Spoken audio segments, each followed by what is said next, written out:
안녕하세요. 저는 50대 초반의 여자입니다. 익명으로 제 이야기가 소개된다는 말을 듣고 어렵게 사연을 보내게 되었습니다. 저는 남편과 30대 중반에 결혼했습니다. 요즘은 워낙 30대 넘어서 결혼한 사람들이 많은데 저 때만 해도 늦은 결혼이었거든요. 저는 남편과 중매로 만나 결혼했습니다. 그래서 부모님이 엄청 좋아하셨어요. 그래서 결혼하고 딸 둘 낳고 나름대로 잘 살고 있었죠. 남편은 직장을 다니다 그만두고 현재 사업을 하고 있고요. 제 남편에는 형이 2명이 있습니다.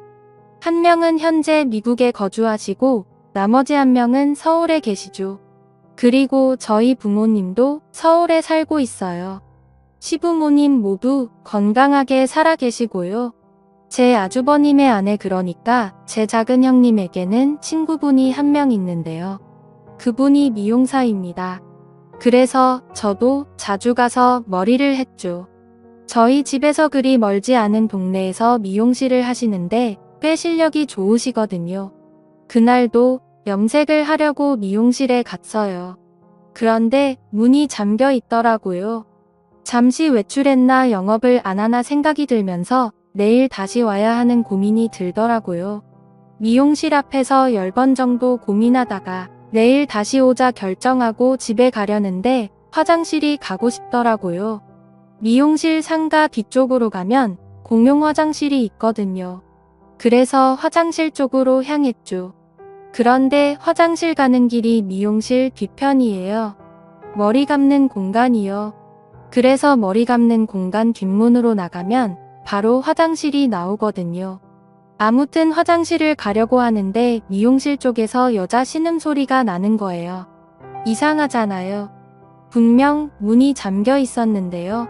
제가 살펴보니까 미용실 뒤쪽에 아주 작은 창문이 하나 있거든요. 환기할 수 있는 창문이요. 그 창문이 아주 살짝 열려 있더라고요. 그래서 까치발을 들고 그 창문으로 미용실 안을 들여다봤죠. 근데 작은 형님 친구분이 거기에서 웬 남자랑 그 짓을 하고 있는 게 아니겠어요? 머리 감는 그곳에서 남자랑 아주 난리가 났더라고요. 그 친구분은 당연히 유부녀예요. 아이도 하나 있고요. 그 아이를 실제로 본 적도 있어요. 기가 막히더라고요. 유부녀가 미용실 문 잠가 놓고 웬 남자랑 그 짓을 하고 있으니까요. 근데 그 남자가 왠지 낯이 익었습니다. 그래서 아주 자세히 얼굴을 봤는데 아니 글쎄 저희 작은 아주버님이 아니겠어요? 그러니까 작은 아주버님이 와이프 친구랑 바람을 피우고 있는 장면을 제가 목격한 겁니다. 너무 놀라서 순간 저는 악하고 비명을 질렀어요. 저도 모르게 나온 소리라 당황했죠. 그런데 그 순간 작은 아주버님이 고개를 돌려서 창문 쪽을 바라보는 게 아니겠어요? 그 바람에 작은 아주버님이랑 눈이 마주쳤죠. 저는 눈이 마주치자마자 냅다 도망을 쳤습니다. 바로 택시를 타고 저희 집으로 갔죠. 한 10분 후에 작은 아주버님이 전화를 하시더라고요. 당연히 받지 않았습니다. 그런데 막 10번이 넘어가도록 전화를 하시더라고요. 당연히 다급하셨겠죠. 바람 피우는 모습을 제게 들키셨으니까요. 그래도 받지 않았습니다. 너무 떨리고 심장이 쿵쾅거려서 받을 수가 없더라고요. 그렇게 전화를 계속 받지 않자 문자가 왔더라고요. 전화 좀 받아달라고요. 이야기 좀 하자고 하더군요. 저는 문자도 무시했습니다. 머리가 복잡해서 도무지 아무런 답장도 할 수가 없었어요. 그냥 남편 얼굴 보기도 민망하더라고요. 남편이 유독 작은 아주버님이랑 많이 닮았어요. 그래서 남편 얼굴 볼 때마다 작은 아주버님이 그 친구분이랑 그 짓을 하고 있던 광경이 생생하게 떠올랐습니다. 작은 아주버님은 제가 전화해도 받지 않고 문자도 무시하니까 아주 속이 타셨나봐요. 저희 집으로 평일에 출근도 하지 않고 직접 찾아오셨더라고요. 처음에는 아예 문도 열지 않으려고 했는데 작은 아주버님을 계속 문 앞에 세워두는 것도 예의가 아닌 것 같아서 문을 열어드렸습니다. 생전 그분이 저희 집에 오시지도 않고 오신다고 해도 뭐 사가지고 오시는 분이 아닌데 그날은 글쎄 과일 바구니를 들고 오셨더라고요. 세상 친절한 웃음을 지으면서 과일 바구니를 저에게 주셨습니다. 남편이랑 같이 먹이라고요. 저는 들어오시라고 하고 커피를 한 잔 타드렸습니다. 작은 아주버님은 뜨거운 커피를 거의 원샷 하시더니 제게 물으셨습니다. 다 봤냐고요? 저는 시치미를 뗐죠. 무슨 말인지 모르겠다고요. 그랬더니 저랑 눈 마주쳤잖아요. 라고 하더라고요. 저는 모른 척 할 수가 없어서 이실직고 했습니다. 다 봤다고요? 실망이라고도 했습니다. 어떻게 다른 사람도 아니고 작은 형님 친구분이랑 그런 짓을 벌일 수가 있으시냐고. 당장 정리하라고 했죠. 그랬더니 그때부터 작은 아주버님이 정말 사정사정 하시더라고요. 한순간에 실수였다고요. 심지어 그 친구분이 본인을 계속 아주 작정하고 유혹했다고 했습니다. 자기는 안 된다고 거절을 했는데도 계속 작정을 하고 달려들었답니다. 여자가 그렇게 달려드는데 버틸 남자가 어디 있겠냐면서 실수했다고 하시더군요. 바람이고 뭐고 그런 것도 없었다고요. 이미 정리된 관계라고요. 그러니 제발 작은 형님에게 말하지 말아달라고 하셨습니다. 안 그래도 작은 형님에게 말해야 하나 말아야 하나 고민이 됐거든요. 하지만 말하지 말아달라고 부탁을 아닌 심술이 나서 작은 형님에게 당장 고자질하고 싶었습니다. 그런데 작은 아주버님이 그런 제 마음을 읽으신 것 같더라고요. 대뜸 저에게 비밀로 해주면 제 남편이 빌린 돈을 갚지 않아도 된다고 하시더군요. 저희 남편이 사업 시작하면서 작은 아주버님께 돈을 좀 빌린 게 있거든요. 그래서 달마다 조금씩 작은 아주버님께 그 빌린 돈을 갚는 중이었습니다. 솔직히 저도 사람인지라 솔깃하더라고요. 빌린 돈을 갚지 않아도 된다고 하신 이 마음이 흔들린 것이 사실입니다.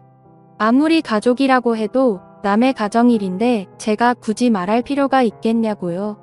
그냥 모른 척하는 게 현명한 거 아니겠냐고요.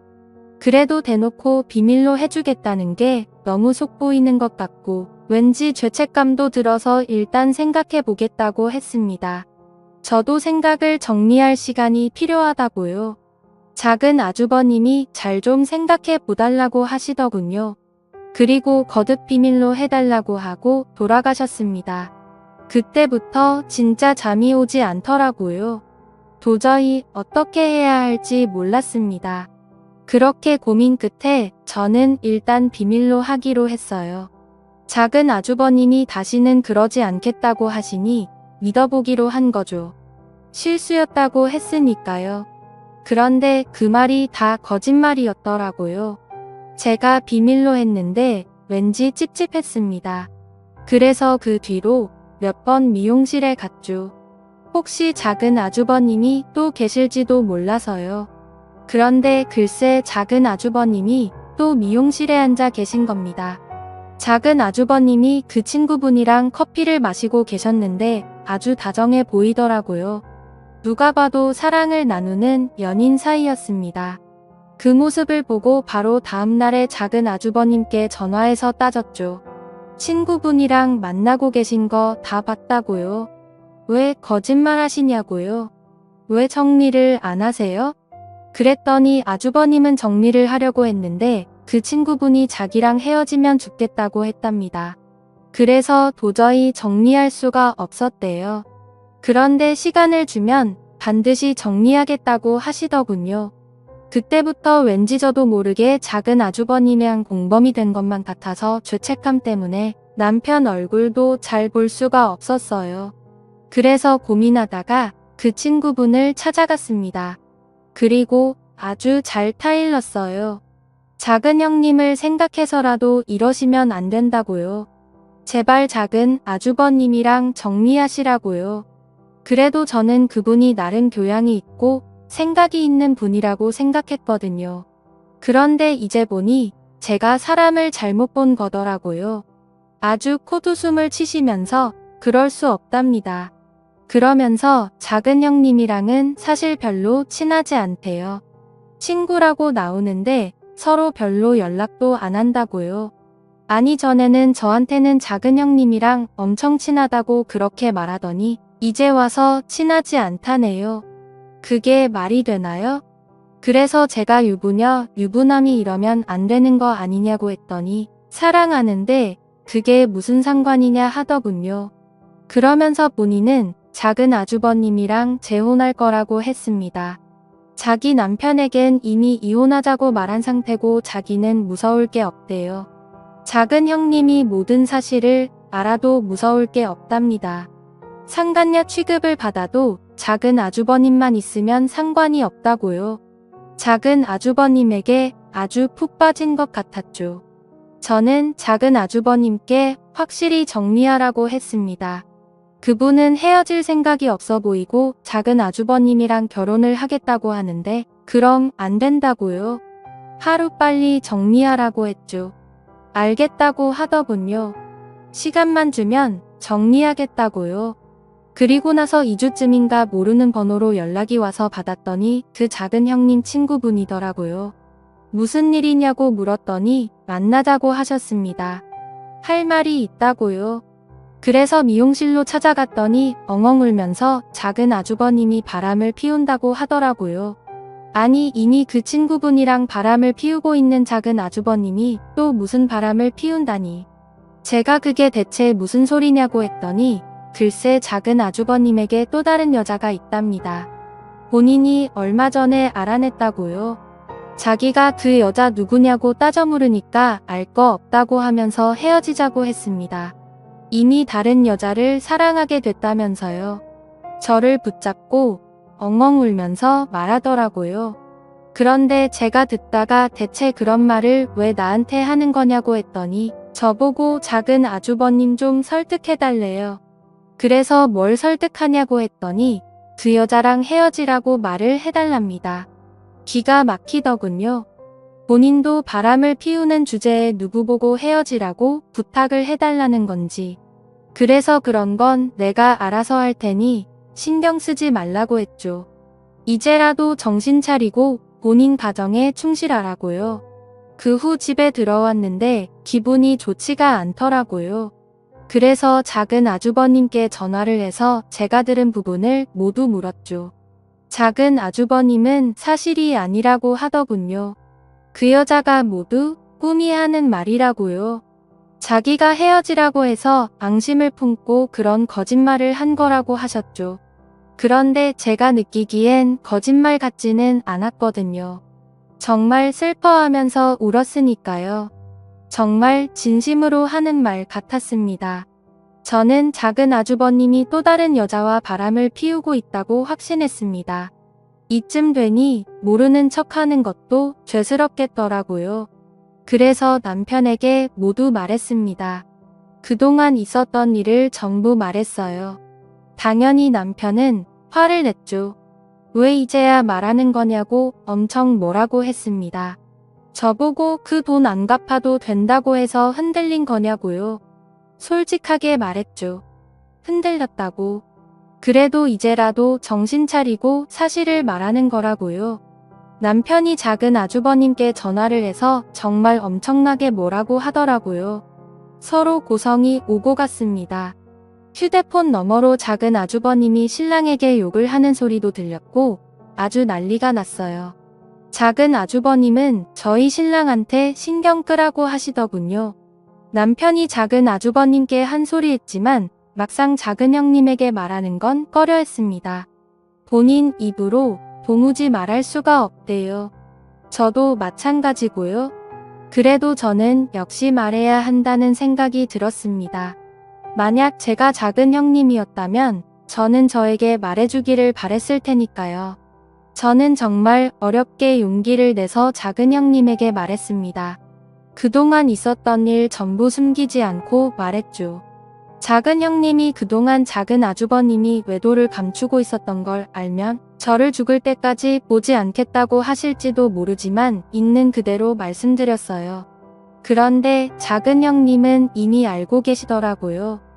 친구분이랑 바람을 피운 것도 알고 계시고 다른 여자랑 바람이 난 것도 알고 있었어요. 심지어 다른 여자가 누구인지도 알고 있더라고요. 글쎄, 회사 경례랍니다. 나이가 40대 초반이래요. 10살은 넘게 차이가 나는 여자랑 바람이 난 거죠. 더 기가 막힌 것은 바람이 이번이 처음이 아니라는 겁니다. 결혼 생활하면서 작은 아주버님이 엄청 많은 바람을 피웠다고 하더라고요. 그걸 알면서도 작은 형님은 지금까지 모른 척 눈 감아준 거였고요. 작은 형님은 저에게 조금 실망했다고 했지만 이제라도 말해줘서 고맙다고 하시면서 자기를 도와달라고 하셨습니다. 어떻게 도와주냐고 했더니 자기 계획을 말씀하시더라고요. 알고 보니 이미 작은 형님은 많은 부분을 계획하고 계셨죠. 일단 작은 아주버님이 작은 형님 이름으로 구매했던 아파트 2채를 모두 형님이 파셨대요. 작은 아주버님이 사업을 하면서 돈을 조금 모으셨거든요. 그런데 세금을 내야 하니까 작은 형님이 이름으로 아파트를 산 거죠. 그래서 작은 형님이 그 아파트를 몰래 판 거고요. 작은 형님은 작은 아주버님 몰래 이사를 하실 계획이었어요. 아무도 모르는 곳으로 몰래 떠나실 계획이었던 거죠. 그런데 그러려면 작은 아주버님이 오랫동안 집을 비우셔야 하는데 정말 작은 아주버님이 엄청난 짠돌이였거든요. 그래서 꼭 점심도 집에 가서 드세요. 웬만하면 외식도 잘 안 합니다. 기가 막힌 건 지금까지 수많은 여성들이랑 바람을 피워도 그 여자들이랑 여행 한 번 안 갔답니다. 평소에는 밥도 항상 집에 와서 먹고요. 저는 그런데도 어떻게 바람을 피울 수 있는지 신기하더라고요. 아무튼 그래서 작은 형님은 작은 아주버님이 오랫동안 집을 비울 신반이 있어야 한다고 하셨어요. 그동안 포장 이사를 불러서 이사를 해야 하니까요. 엄청난 계획을 저보고 도와달라고 하시더군요. 도와주면 지금까지 침묵했던 부분을 모두 용서해주겠다고 하시면서요. 고민이 많이 되었습니다. 나중에 일을 제가 도와준 걸 작은 아주버님이 알게 되면 큰일이잖아요. 그런데 다른 한편으론 작은 형님을 도와드리고 싶더라고요. 같은 여자여서 도와드리고 싶었습니다. 그래서 남편 모르게 작은 형님을 도와드리려고 고민을 하다 남편을 이용했어요. 낚시를 좋아하거든요. 그래서 작은 아주버님 데리고 낚시를 다녀오라 했습니다. 남편이 고민하다가 그러겠다 하더군요. 물론 작은 아주버님이 처음에는 가지 않겠다고 하셨어요.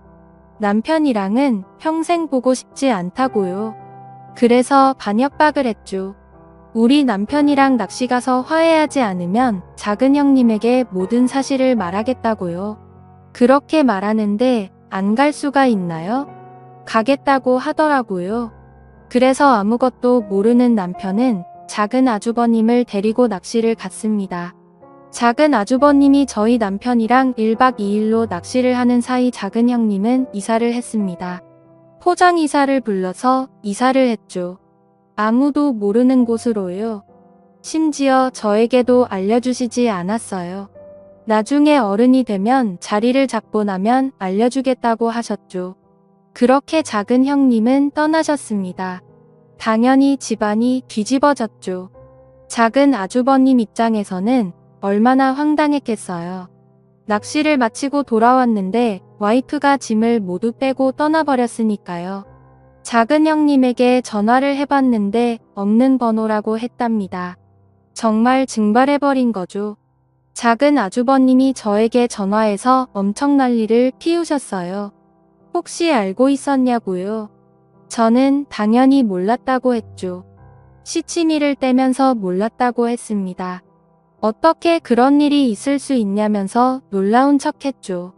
황당한 건 남편도 마찬가지였어요. 저보고 진짜 아무것도 몰랐냐고 하더라고요. 저는 당연히 모른다고 했고요. 나중에 작은 아주버님이 작은 형님이 아파트 2채를 판 사실도 알게 되셨어요. 남편 말로는 작은 아주버님이 오열을 했다고 하더라고요. 나라를 잃은 사람처럼 통곡을 했다대요. 작은 형님을 잡으려고 해도 어디로 갔는지도 모르고 번호도 모르니 잡을 수가 없다고요. 그리고 나서 한 달 후쯤인가 작은 형님이 저에게 전화를 하셨더라고요. 본인은 아주 잘 지낸다 했습니다. 현재 지방에 계시다고 했어요. 어디 지역인지는 말씀해주지 않으셨고요. 나중에 작은 아주버님이랑 정리가 되면 말씀해주겠다고 하셨죠. 저는 작은 아주버님이랑 연락은 해보셨냐고 여쭈었더니 하셨다고 하시더군요. 작은 아주버님이 아주 난리가 났었다대요. 도대체 어디냐고 했답니다. 본인 돈 가지고 오라고요. 작은 형님은 그냥 이렇게 살자고 했답니다. 굳이 이혼할 필요 없다고요. 각자 이렇게 떨어져서 각자 인생을 살자고요. 그렇게 하는 것이 더 편할 것 같긴 하겠더라고요. 차라리 이혼을 하는 게 낫지. 작은 아주버님이 절대로 안 된다고 돌아오라고 했지만 소용없었죠. 돌아갈 생각이었다면 애초에 작은 형님이 그런 계획을 세우지도 않았을 겁니다. 그 일로 인해 작은 아주버님은 지금까지 바람을 피셨던 것을 시부모님께도 들키게 되었습니다. 그래서 또 한바탕 난리가 났었죠. 그리고 시부모님이 작은 아주버님이랑 저희 부부를 불러서 이게 대체 무슨 일이냐고 화를 내셨어요.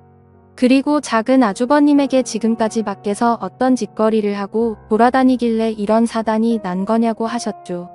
시아버지께서는 너 같은 자식 필요 없으니 다시는 본인 눈에 보이지 말라고도 하셨어요. 그 소식이 미국에 계신 큰 아주버님에게도 들리셨나 봐요. 당연히 큰어머니께서 말씀을 하셨겠죠. 남편 말로는 큰 아주버님이 작은 아주버님께 전화를 해서 엄청 욕을 하셨게요. 부끄럽다고 하시면서 평생 반성하며 살라고 했답니다.